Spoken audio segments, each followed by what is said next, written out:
All right, welcome back, friends. Today we're going to do a little bit of stretching, as many of you may be worried about your investment portfolios, especially with the volatility we've had in the world. And we're going to be talking about the Dow Jones Industrial Average, the S&P 500, and Nasdaq 100. Just a weekly review. If you don't want to spend more than a few minutes each week getting stressed out about the markets or excited about the markets, we'll go ahead and try to meet your needs for just a brief baseline check-in. What I like about this check-in is I like to look at, I'm a long-term investor, so I like to look at the 1 year and the 5 year. I always consider that to be more important than the 1 week or the 1 month or the 6 month. But sometimes when we're watching the market, what's happening in the 1 month, 1 week, the 6 months, the 1 month, those seem to impact us more as we watch our portfolios go up and down. Well, when you do see your portfolio go up and down, if it's going up, you're probably feeling pretty good. But if it's going down, you might be feeling a little bit concerned. And I like to benchmark investments against the American markets, which the American markets have been pretty good. And one of the first things I look to is the Dow Jones Industrial Average. Now, we call this yoga of investments, where we just stretch out a little bit. We get ready before we hurt ourselves and go into anything too complicated. We do some easy stretching to see how the markets are doing before we start doing some hardcore evaluation on our own positions. We're going to take a look today at the Dow Jones. For the 1 day, the Dow Jones is down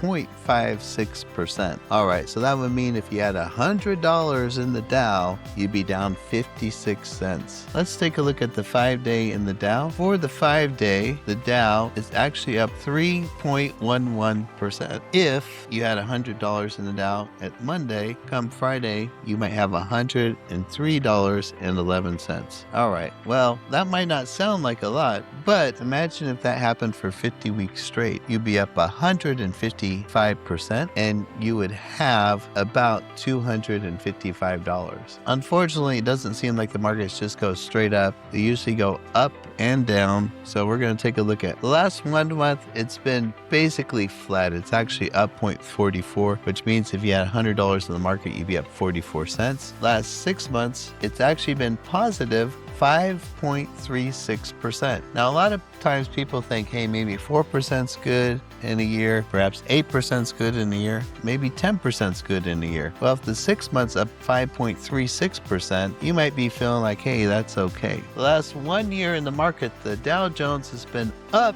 an amazing 21.02%. So if you had $100 in the market in the last 1 year, you'd be up $121.02. In the 5 year, the Dow has actually been up 41.76%. So that would mean over the last 5 years, about half of the gains happened just in this last 1 year. Interesting to think about. But over 5 years, it does average about 8%, because 41.76 divided by 5 is about 8%. We're going to go and take a look at the S&P 500, see what the story with that is. And remember, the Dow is about 30%. There's 30 companies. Nickname is the Dow 30. It's about 30% of the S&P 500, represents roughly about 70% of the American stock market. Let's take a look at the S&P 500 biggest publicly traded companies, American-based companies. In the last 1 day, it's actually down 0.11%. So if you had $100 in there, then today you would end up, over the last week, you'd end up with $99.89. Okay, wouldn't quite be panicking yet if I just lost 11 cents on my $100. Let's see, over the last 5 days, up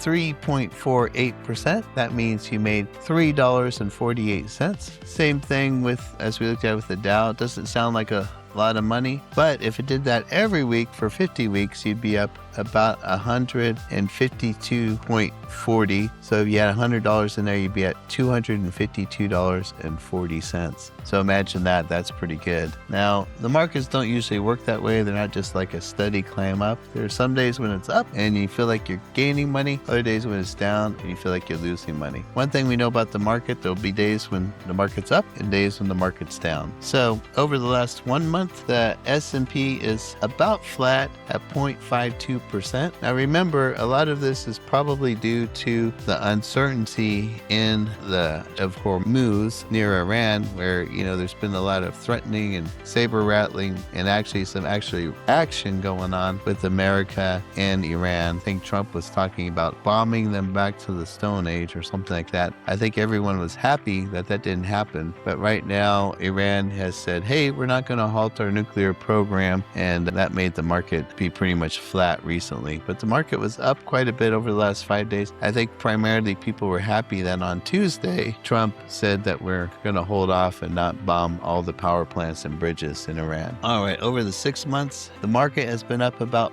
4%, a little bit less than the Dow, which was up about 5%. Let's take a look at the 1 year. The 1 year, it's actually up an amazing 29.4%. All right. That far exceeds what most people expect out of a 1 year portfolio in the market. Let's take a look at the last 5 years. Last 5 years, the S&P has been up 65%, 65.11. If you divide that by 5, you're going to see an average of about 13% a year in the S&P 500 over the last 5 years. Let's take a look at the next index. We're going to take a look at the Nasdaq 100. Now remember, the Nasdaq 100, the Nasdaq is actually started in about 1971, just a couple of years after we landed on the moon. And remember, with advancing technology, if you want to think about what the Nasdaq is, it's the biggest 100 companies in the Nasdaq. Tends to be a little bit more modern, and it's the biggest 100 non-financial companies in the Nasdaq. So we take out all those players like Goldman Sachs, Bank of America, all those different people, and we're just going to look at non-financial companies. So it tends to have a little bit more of a tech flavor. Think chips, silicon chips. Don't eat too much in one setting. Don't gorge yourself on silicon chips. That's a joke. Don't eat those, right? But if you're investing in those, if your portfolio is in those, over the last 1 day, it was actually up about 0.14%. So if you had $100 in the market, you might have made 14 cents over the last 5 days. All right, do you feel like you're getting rich yet? Well, probably not, but let's see what happened over the last 5 days. It was actually up 4.03%. Pretty good. So if you had $100 in 5 days ago, you'd have $104.03 today. Over 50 weeks, that would be 200%. Imagine that if you went from $100 to $300 in a year. Wouldn't that be a good way to make money? All right, let's take a look at the 1 month overall flat. Remember, we had our ups and our downs. We actually started kind of down, and then we came back up with the news that we weren't going to go in there and bomb Iraq further. So we'll see what next week holds. I'm hoping we hear some good news, but we'll find out how it goes. In the 6 months, up 3.69%. So really less than 4%. You're not quite hitting that 8% a year based on the 6-month average if we, project that out into the 1 year. But let's see how the 1 year actually did perform. 1 year average, oh my goodness, 37%, 36.92%. You believe that for a 5 years? If you take the 5 years, you divide 37 by 5, that's going to equal, almost about 9.2%, 9.34%, something like that. So you're doing a pretty good average. You're making some good money in the Nasdaq 100. But this last year has been astounding, almost 37%. So even with all these ridiculous moves some people think Trump has been making, whether you're for that, whether you think he's a genius, or whether you think he's foolish, the stock market has been astounding this last year, especially the Nasdaq. That might have had something to do with AI. Maybe it's not all politics. Probably not all politics. So keep your eyes on the Nasdaq. This is the yoga for the week. I hope that you're feeling good, and after you had a little stretch, I hope that your portfolios are keeping up with the indexes for last year. Looks like it's been very positive. Looking forward to seeing you in the next one next week as we check out the investments for the week. Remember, use the benchmark and then look at your own investments before you freak out to decide if it's going bad or good. Generally speaking, if the investments are following the indexes, you might think that your adjustments that you see in your portfolio make sense. If they're not, it might be time to dig a little bit further and make sure that you understand what you're invested in and why it might be doing something different than the markets. If you want to discuss more about that or reach out for a financial consultation, feel free to contact me, Max Drew, your friendly neighborhood CPA. See you in the next one next week. Take care. Bye-bye. Follow, message us, or scan the QR code on the screen to learn more.